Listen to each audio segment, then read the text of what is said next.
President Joe Biden apologized to other world leaders on Monday for the Trump administration's decision to exit the Paris Climate Agreement, saying during the United Nations Climate Summit that the U.S. exit put the country behind in its climate goals. "I guess I shouldn't apologize, but I do apologize for the fact that the United States, the last administration, pulled out of the Paris Accord. It put us sort of behind the 8 ball a little bit," the president said during a session on action and solidarity at the summit in Glasgow. The president announced the U.S. would rejoin the Paris Accords hours after he was sworn into office in January. During the session, Biden also said the American people, 4 or 5 years ago, weren't at all sure about climate change, whether it was real. Well, they have, as they say in southern parts of my state, seen the Lord.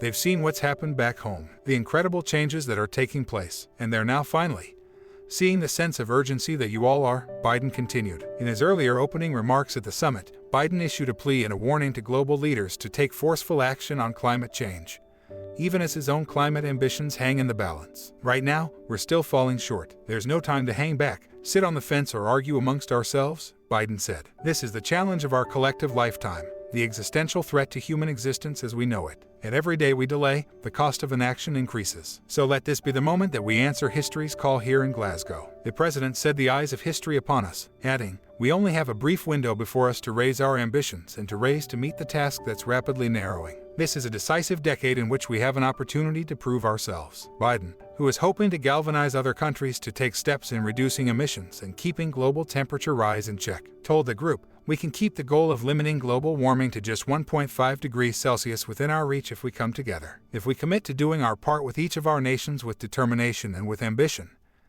He said the Glasgow summit must be the kickoff of a decade of ambition and innovation to preserve our shared future. During the summit, the U.S. will announce new initiatives to demonstrate our commitment to provide innovative solutions across multiple sectors, including agriculture, oil and gas, and combating deforestation, Biden said. The U.S. will also reveal a long-term strategy, submit a new adaptation communication, and launch a pledge with the European Union to reduce methane emissions by at least 30% by the end of the decade. The president also detailed the current efforts in his social safety net and infrastructure proposals aimed at addressing the climate crisis, reasserting his frequent point that, "When I talk to the American people about climate change, I tell them it's about jobs." Democratic lawmakers in Washington are continuing to debate a final package that includes more than $500 billion in climate change provisions. He told the audience the United States wouldn't shirk from its responsibilities, saying his framework would provide historic investments in clean energy. "It's about workers who will lay thousands of miles of transmission lines, clean, modern,